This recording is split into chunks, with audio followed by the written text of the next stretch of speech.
Welcome to Future Squared, the podcast all about corporate innovation, entrepreneurship, and self-empowerment.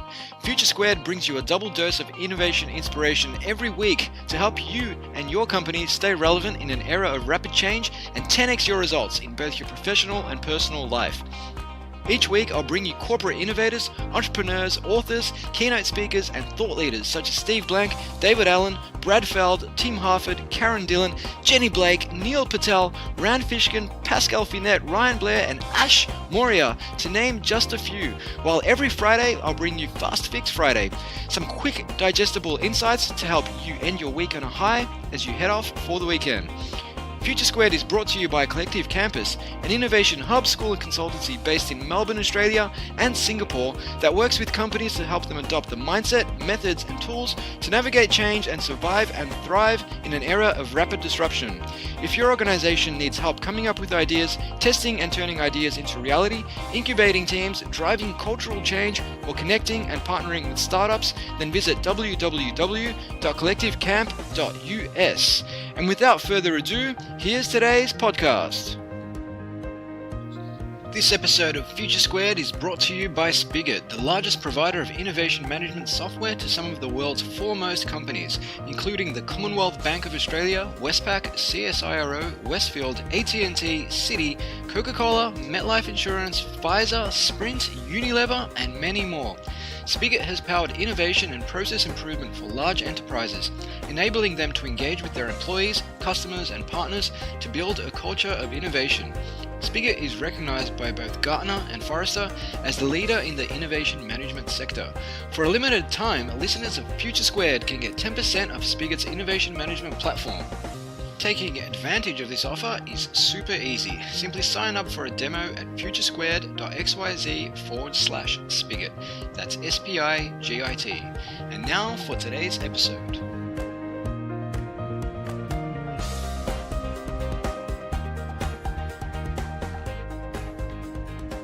Welcome back to Future Squared for episode number 112 with Tim Harford. This is the second half of my chat with Tim. I first spoke to him a few weeks ago, and that chat you can listen to in episode number 104. We simply didn't have enough time to talk about all the amazing topics he covers in his new book, Messy, The Power of Disorder to Transform Our Lives, and we touch on things like clean desk policies and activity-based working in episode 2 of my chat with Tim Harford. So, strap yourself in. I bring you the Undercover Economist and author of books such as Adapt and The Logic of Life, and host of the BBC podcast 50 Things That Made the Modern Economy, Tim Harford. How have you been? It's been about, 3 weeks since we last spoke. Have you been up to anything exciting in the interim? I've been good. I have, thank you for asking. I've just sent off the manuscript for my new book, which is the 50 Things That Shaped the World Economy. Oh, wow. And I've been having great fun with a podcast of the same name. So, that's been doing really well. It's been great fun. So now I'm working on a feature article about how to survive in a post-truth world. Lots of good stuff. Yeah, do you want to tell our audience a bit about that podcast of the same name? So it's a BBC World Service series, also available as a podcast, and it's called 50 Things That Made the Modern Economy. And I've had such fun writing these podcast episodes. They're really short, they're 9 minutes, and I pick 50 different inventions or ideas that in some way shaped the world around us, and in particular, the way our economy works. For example, I talk about the barcode and how the barcode, it seems like it's just a transaction for making it quicker to go to the shops, but actually it's shaped global supply chains, and it's changed winners and losers. It's changed the kind of company that can prosper and the kind of company that loses out. Another example is the TV dinner. Talk about microwave dinners, frozen dinners, and how they shaped the workplace because they dramatically cut down the amount of time that women, it almost always was women, cut down the amount of time that women were spending in the home and freed them up to pursue professional careers. And a third example is the invention of double entry bookkeeping, which is fascinating. There's a to-do list composed by Leonardo Da Vinci himself saying that he must get together with the guy who literally wrote the book on double entry bookkeeping because he wants maths lessons from this guy. So I mean, the historical details can be tremendous. Some of these inventions are 5,000 years old, 10,000 years old. Some of them are incredibly new. But just telling the stories and describing how they interact with our world and the unintended consequences, it's been tremendous fun. So 50 Things That Shape the Modern Economy. People might want to look it up on iTunes or wherever they get their podcasts. Yep, no, that sounds absolutely fascinating, and we'll definitely include that in the show notes for our listeners. The last time we spoke, we touched on a number of different topics. We talked about the jazz composition that almost never was. We talked about why clean organizations are often slow-moving organizations, our self-reinforcing social media bubbles, and how Donald Trump used chaos and messiness as an offensive weapon in politics and business. And I guess today I just wanted to touch on a few of the other topics that we didn't get around to discussing, because your book does explore quite a wide range of areas. And we briefly mentioned the clean desk policy in our previous chat, but wanted to explore that further today. And I mean, I know that former BHP CEO Marius Kloppers mandated a clean desk policy, which effectively banned employees from eating soup and snacks at their desks, bringing pot plants in from home, and they were essentially required to keep the desks tidy with only a handful of prescribed items. And get this, one A5 sized photograph on their desk. What's your take on clean desk policies insofar as they relate to creativity?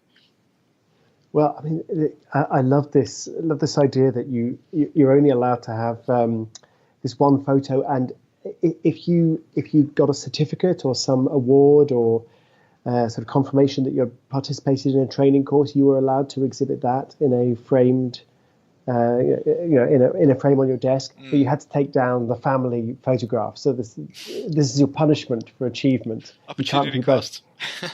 Yes, just extraordinary. So, I mean, at first I just thought, okay, this is just kind of fun stuff that we can mock because it just seems to be silly and it's just some bureaucrat, some manager getting overexcited. But actually, I think this can have quite serious effects.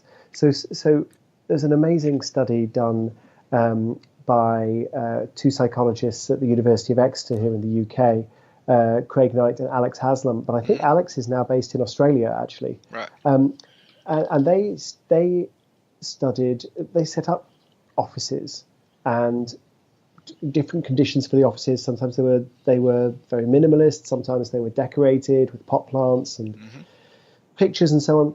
And they got people to work in these office spaces and to see how they felt about the work and how productive they were, so that you're able to run a randomized controlled trial on different office layouts. And what they found was, first of all, the lean desk, the minimalist desk, actually doesn't work that well. People don't generally feel that comfortable with it. But I guess, if you personally like it, that's great. But much more interesting than that, it wasn't really about the way the space was organized, whether it was enriched with a pot plant or was really Spartan. What really mattered was control over the workplace. So if the researchers set up this workplace with posters and a pot plant and got people to work, they did fine. If they said, here's the posters, here's the pot plant, you put them wherever you like, move them wherever you want, or if you want us to take them away and just have a minimalist office, we'll do that. People's productivity soared. They got much more done and they had a great time. They really enjoyed that space. So it was the control over the space that was important. And there was this so they did 4 different experimental conditions. The 4th experimental condition was this evil genius. So what they did was they said, yeah, just arrange the office however you like. Here are the posters, here are the plants. And then when people had arranged the offices just the way they wanted them, the researchers came in and said, oh, actually, this isn't appropriate for our experiment. And they rearranged them. And they actually put them back the way they'd been at the start, which actually at the start had been fine. People are perfectly happy to work in that environment. But when you gave them the control and then took the control away, they just hated it. They absolutely hated it. And they felt physically sick, uncomfortable, despised the space, the researchers, the company. They got nothing done. And it was just it wasn't that the space itself was such a terrible space. It was that people felt they didn't have any control. And this was a space, of course, if it was a real office environment, they would be spending, 40 hours a week there.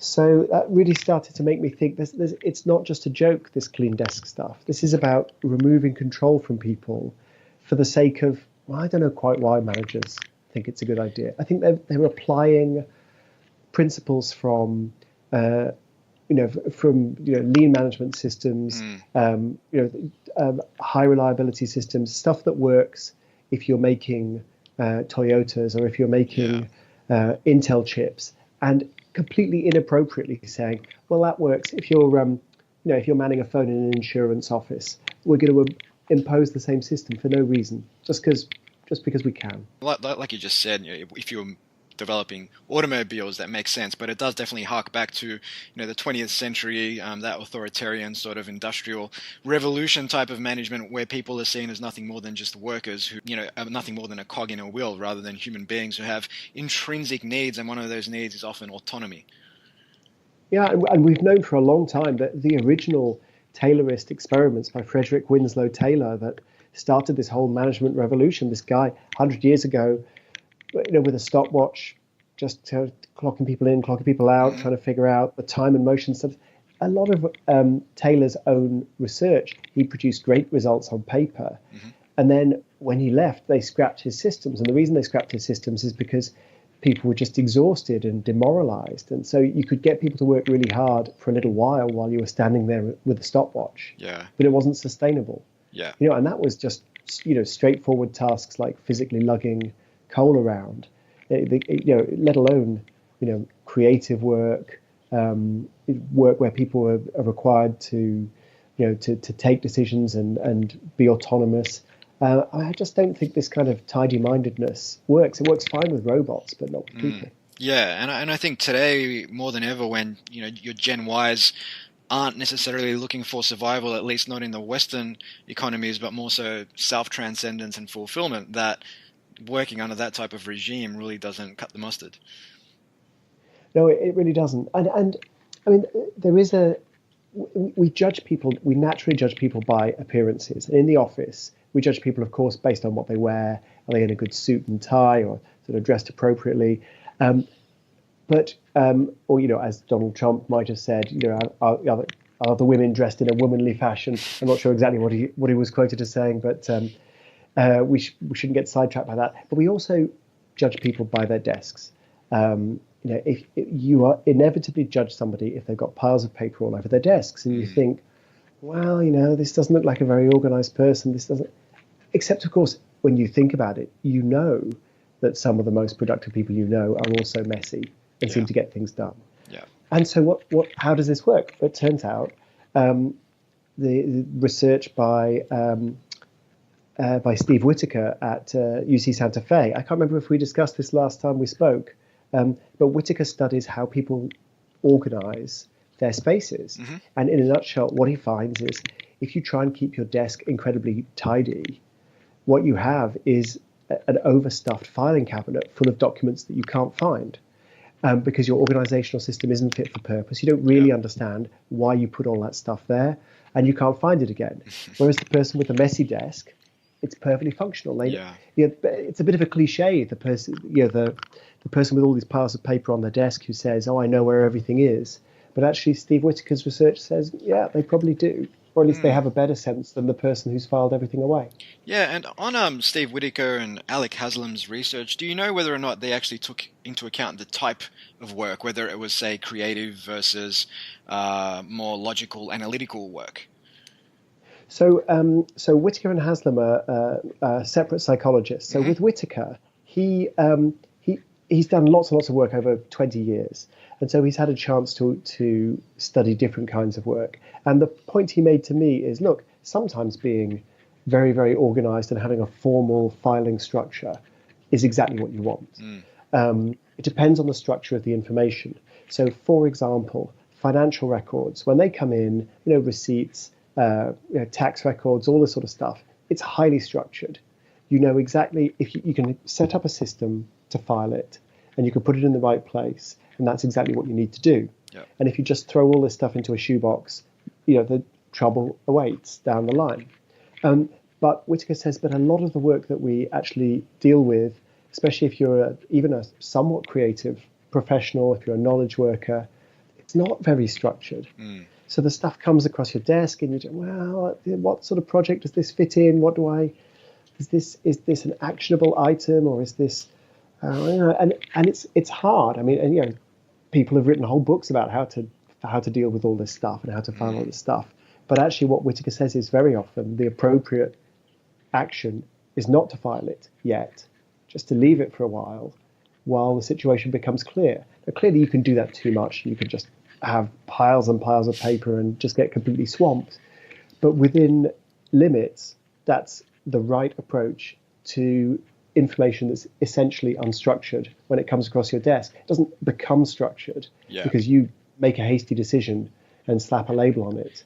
It takes a bit of time. With Alex Haslam's work, he and Craig Knight in their office experiment, they were studying particular kinds of, I think, reasonably realistic work, but it was things like replying to emails. They had people fill in a spreadsheet, I think do some crossword puzzles as well.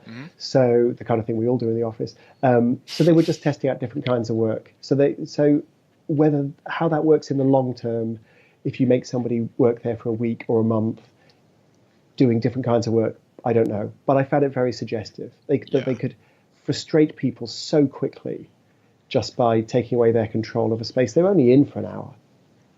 Yeah, and it seems as if there's parallels there between what you're talking about with respect to filing cabinets and filing things away and not knowing where to find them, and what we spoke about last time around inbox zero and setting up lots of different folders and then more or less being paralyzed when you're looking for something because you still can't find it.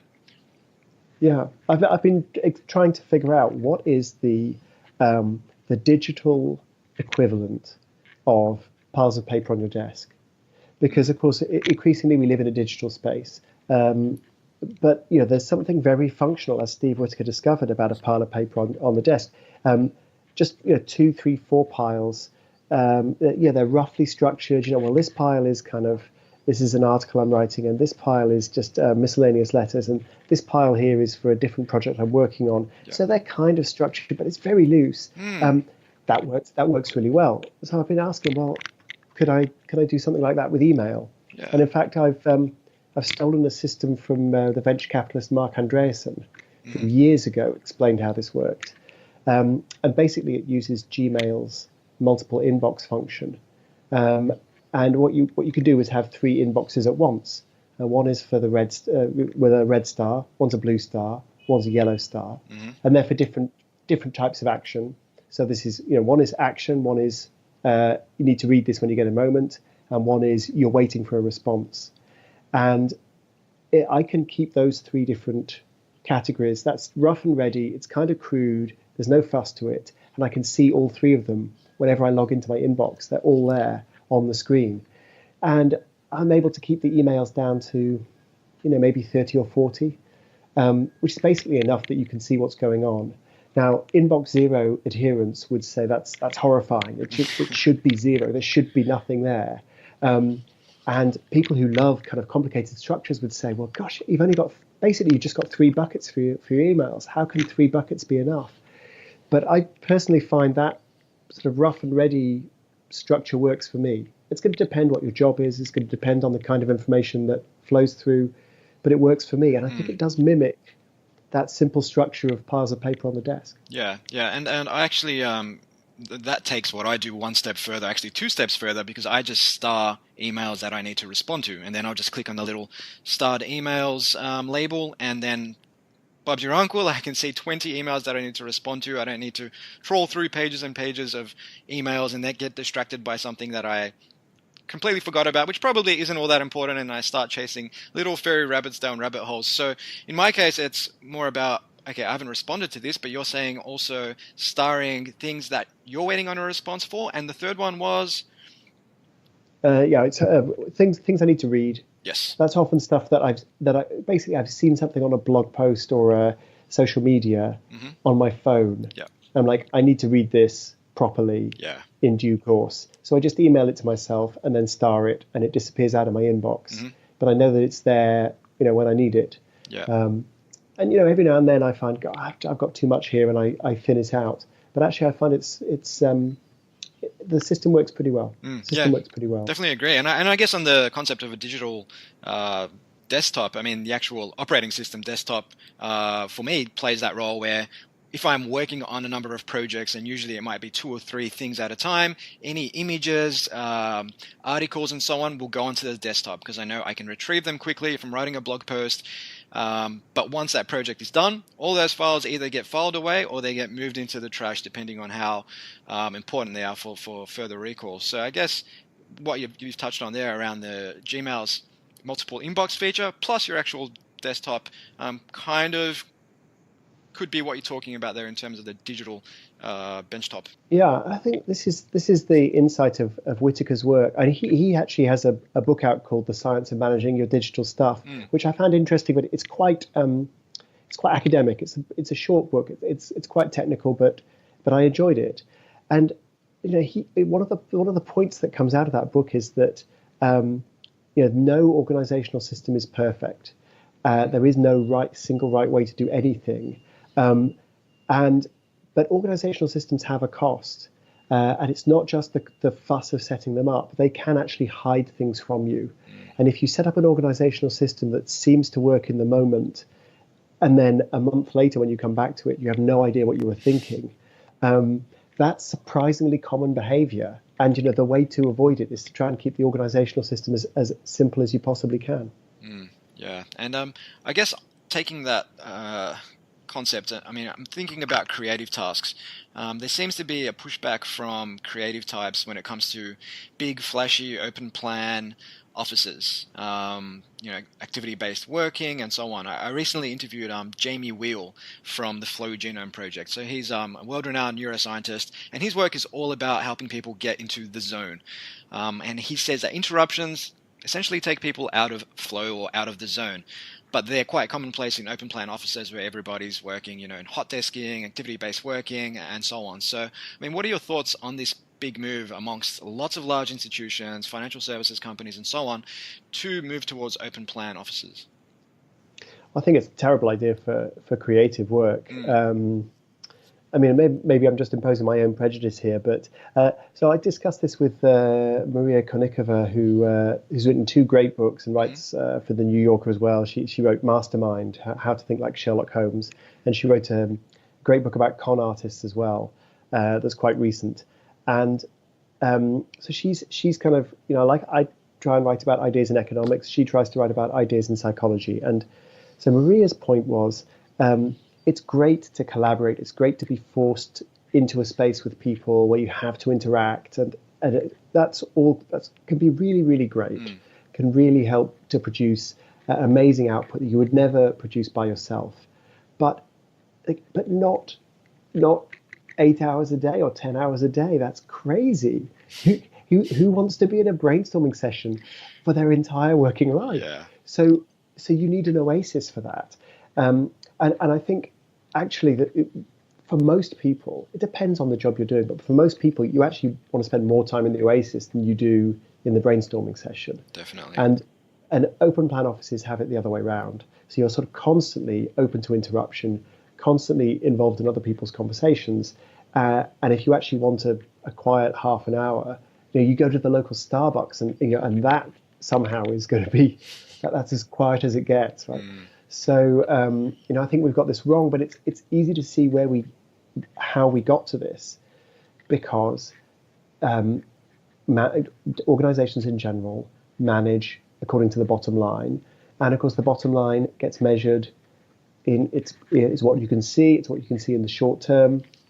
And in the short term, open plan offices are super cheap. Cubicle walls, turns out they're tax deductible. It's one of the reasons the cubicle caught on. They don't count as a building, they count as furniture, and furniture in the US tax code depreciates in a more favorable way. So a lot of this was about saving on floor space and saving on tax. And so this is why these open plan offices were introduced. And then sort of retrospectively we say, and they're great for creativity. But I don't think anyone's really very convinced about that. Yeah, and one of the most innovative workspaces in history, which you talk about in your book, was an ugly, hastily designed and constructed wood and concrete structure at MIT known as the legendary Building 20. Why was it so innovative? Yeah, and the plywood palace they called it. So Building 20 was thrown up during the Second World War very, very quickly. It was designed in an afternoon. It was nearly built in an afternoon. I mean, it really was a quick construction, and it was designed to house RadLab, which Hmm. was an amazing sort of convocation of scientists who were working on better radar. They do say that the atomic bomb may have ended the war, but radar won the war. Radar was the innovation. And many of them won Nobel Prizes afterwards. So it was this temporary space that was just put together because people were in a hurry. And MIT said, we're going to pull this space down after the war because it's a fire trap, it's uncomfortable, it's dangerous, it's badly labeled, it's dusty, it's too hot in the summer, it's too cold in the winter, it's just a disaster. But then after the war, all the GIs came back, and there's the GI Bill that said these guys can go to university. And so suddenly all the universities are packed, and they're looking for, and Building 20 is there. So why would you tear down a building when everything's overcrowded? So that building stayed up for 50 years. They pulled it down, I think, in 1998. Now, what's amazing is that it went on to be, long after the RadLab scientists had gone, it was one of the most creative buildings in the place. So, I mean, just to list some of the achievements. So, Harold Edgerton's high-speed photographs, those iconic photographs of the bullet passing through the apple, they were taken in Building 20. John Cage, the composer, went into an anechoic chamber, one of the first anechoic chambers in the country, in Building 20, and heard the sound of his own nervous system and the blood going through his ears, and realized there's no such thing as silence. And he wrote 4 minutes 33 seconds. The Bose Corporation was set up in Building 20. The hackers of the MIT Model Railway Club, they were in Building 20. The first computer game, Space War, was developed there. DEC was incubated in Building 20. Noam Chomsky, modern linguistics, Building 20. I mean, you just go on and on and on. It's absolutely incredible. So why? Well, two things. One is because the building was low status, all the interesting new stuff that had no clout in the university system, they're all thrown in there together. Yeah. So, and it's like the Silicon Valley garage, right? You start in a messy space because you don't have anything else, because you don't have any power. And that meant that all kinds of interesting collaborations happened. That wasn't open plan, but people would bump into each other while they were getting lost because it was badly signed. They'd walk down the corridors talking to each other, and interesting ideas would come about. But the other thing about Building 20 is because it was so low status, people really felt ownership. So when Harold Zacharias set up the first atomic clock in Building 20, another first, he had to take out, normally you talk about taking out the walls, he had to take out 2 floors to create a 3-story space. He didn't ask for permission, he just did it, because that's what you did, because the building was a mess. And nobody cared. You would just knock down a wall, you'd just spray paint whatever you wanted to spray paint. If you needed to rewire something, you'd just get a drill yourself, and you'd jam it through the wall, and then you'd thread the wire through. So this was just a space that people felt they owned, and they could very quickly adapt to whatever experiment or whatever project was going on there. And in fact, one of the presidents of MIT, I think it was Jerome Wisner, even when he was the head of MIT, he kept an office in Building 20 as a kind of bolt hole. And he said it's because nobody complained when you nailed something to a door. So, if even the president wants a space in that building, there's something special going on there. Yeah, well, it sounds like what you said there traces back to what we started on, which was people having control over their space. And it sounded like, people could just nail things onto the wall at Building 20 and it would be fine. And you also mentioned the serendipity that comes with small spaces, similar to the startup garage type thing. And I had a conversation with Neil Robinson, an investor and entrepreneur from Boulder, Colorado, which punches well above its weight in terms of the geographic size of Boulder versus the size of the startup ecosystem and the amount of venture capital investment in that area. Techstars is headquartered there. Guys like Brad Feld live there, and he was basically saying that a lot of the chance encounters there happen in cafes because it is such a small town. Yeah. You have a VC sitting next to an angel investor sitting across the room from all these budding entrepreneurs and leaders of enterprise, and introductions get made and information gets shared, and that's essentially how they seed a lot of the ideas. And ultimately, the ideas are a dime a dozen. It's execution of that idea that matters most. But by sharing the idea and by having access to powerful people who can take your idea further, that's essentially been one of the big sort of selling points for Boulder, Colorado. Whereas if you've got a massive geographic span of 200 kilometers wide and people don't necessarily bump into each other as often, it might be much harder to foster that sort of serendipity. Yeah, that's a really, really interesting point you make there, Steve, because there's a study, or several studies, but one in particular I describe in the book about friendship groups at different sizes of university. And the study found that friendship groups at the much larger university were much less diverse. Which you think, well, that doesn't make any sense, because the university itself is more diverse. There are more different kinds of people, there are more nationalities represented there, all the hobby groups and so on. But what it meant is, because almost everyone is here, every type of person is here, you can find the person who thinks exactly like you. And that's what people did. Whereas in the smaller colleges, in principle, a less diverse place, but in fact, people had more diverse friendship groups because they couldn't find someone who was exactly like them. They had to compromise. They had to find people who were a bit different. They had to make friends with people who saw the world a bit differently, different politics, different hobbies. And it sounds like there's a connection with what you're describing in Boulder. There's more cross-cutting networking going on because people haven't got so much choice. And so it's easier to sort of make those connections that perhaps wouldn't normally be made. Yeah, definitely. That's a great insight. And lucky last question I wanted to touch on today, Tim, was around metrics. And I interviewed Chris Kutana recently. He wrote a book called The Age of Discovery. He's a fellow at the Oxford Martin School in politics. And we were talking... Yeah, just down the road from me, yeah. Yeah. And we were talking about how, while at a macro level, we seem to be living in the best times ever, at a micro level, this isn't always the case. And I guess Brexit and Trump are manifestations of that. And I guess it reminds me of that classic story of Bill Gates walking into a bar and suddenly the average disposable income of everybody in the bar goes up to $100 million, which obviously isn't an accurate reflection of reality.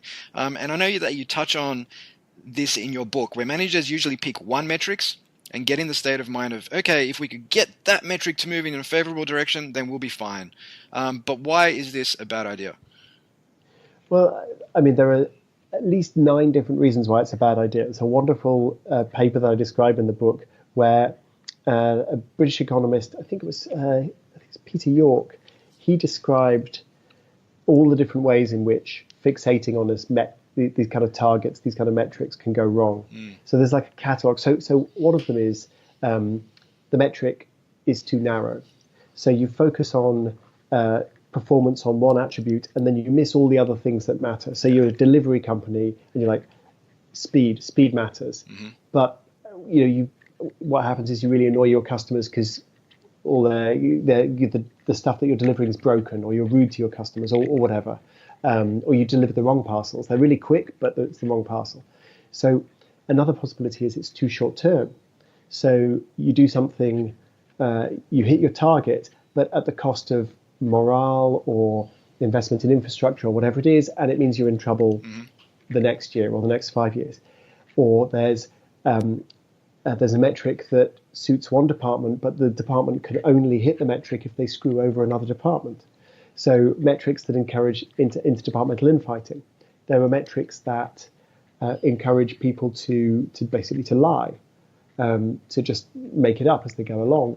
But in fact, lying about the metrics is probably the least damaging thing, because at least if lying is all you do, at least it hasn't distorted your behavior in any other way. So, I mean, there's so many different ways in which these things can go wrong.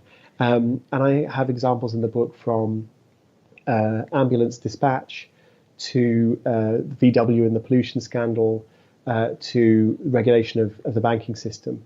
But it all comes down to the fact that it is in a complex world it's always changing, and it's always full of subtle things, that are very, very hard to put your finger on exactly what's going on. It's very, very hard to just pick the right target, to pick the right metric. It's possible, but it is very often going to backfire, and then you're in trouble. Yeah, and I guess another example of that would be organizations like, say, Blockbuster, who focus too much on their short-term metrics and metrics such as, net present value, which you can always make look as positive as possible by focusing on the short term and at the expense of the long term, which is where is the puck going? And obviously Netflix were skating to where the puck was going with online streaming, while Blockbuster focused on adding more physical outlets. Yeah, I mean, we can't blame people too much because it can be very, very difficult to figure out where the world is going when we talk about innovation. Thanks again, Tim, for making another appearance on Future Squared, part 2 of 2 for Tim Harford on Future Squared. So thanks again, Tim. Thank you, Steve.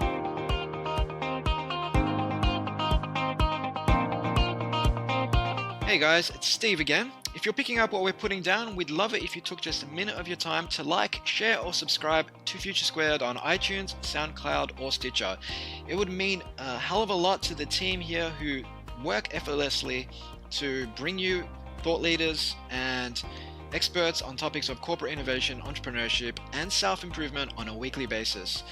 As always, you can find more resources on innovation, including blogs, books, podcasts, videos, webinars, and tools at www.collectivecamp.us. If you'd like to connect with me on Twitter, you can do so at Steve Glaveski. That's Glaveski.